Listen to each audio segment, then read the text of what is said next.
What's up everybody, it's Cream. With the new Pokemon games only a week away, I wanted to make a little video on the new mechanic Terastallizing.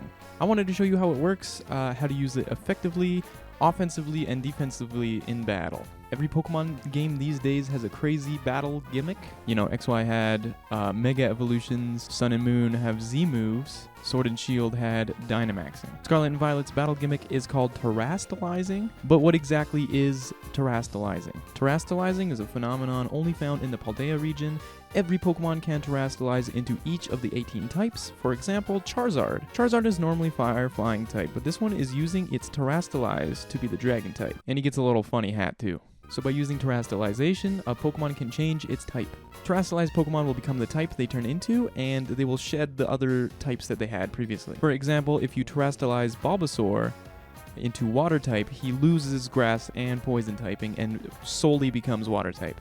Only one Pokemon can do this per battle, but it will last for the entire battle, even upon switching out. So with all that said, how do you even get Terastallized Pokemon? Okay, well you'll need the Terra Orb, which you'll probably get just by playing the story. They'll probably give it to you pretty early in the game, just sort of like Dynamaxing in Sword and Shield. But once you Terastallize a Pokemon, the energy in your Terra Orb will be depleted and you'll need to recharge it. You can recharge your Terra Orb by stopping at a Pokemon Center or touching special Terra Crystals in the overworld. So let's get into catching Terastallized Pokemon in the special Terra Raid battles. There are Terra Crystals that cover the whole region of Paldea, and they all have different colors depending on what type of Terra Pokemon they are. This will be the Pokemon's Terra type, not the type of the Pokemon that you are battling. For example, we see this green Terra Crystal in the overworld that has a Marill in it. That means the Marill's Terra type will be the Grass type. So the Marill's type is Grass, therefore the crystal is green. It's a little confusing, but it makes sense once you get used to it. And you can fight these Terra battles alone or with people, kind of like the Dynamax raid battles in Sword and Shield. Once you defeat the Terra Pokemon, you're able to catch it. It's as easy as that. There are also special black Terra Crystals that have a special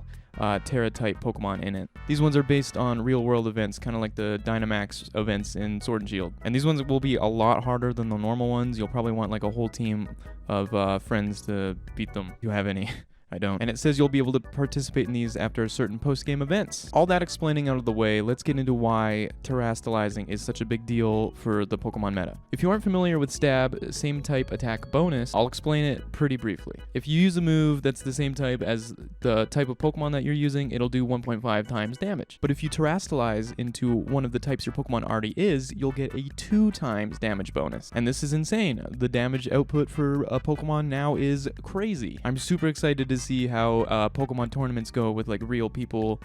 I'm so excited to see how they utilize Terastallizing. There's also a special move that goes with Terastallizing called Terra Blast. Terra Blast depends on the Terra type of the Pokemon you are using. And what's cool about it is it's not like a physical or special move. It's either depending on what your highest attack stat is, physical or special, whichever one is higher. So for example, if you have Charizard, who is Fire Flying, and you Terastallize into a Fire type, so you're just pure fire, all of your fire type moves will do 2 times the amount of damage. So let's say you have Flamethrower, which has a base power of 90. This will be increased to 180. And that's a crazy base power for such a basic move. So with Terastallizing, the damage output can be insane. But what about using Terastallizing defensively? Like, okay, mainly Terastallizing is offensive, obviously.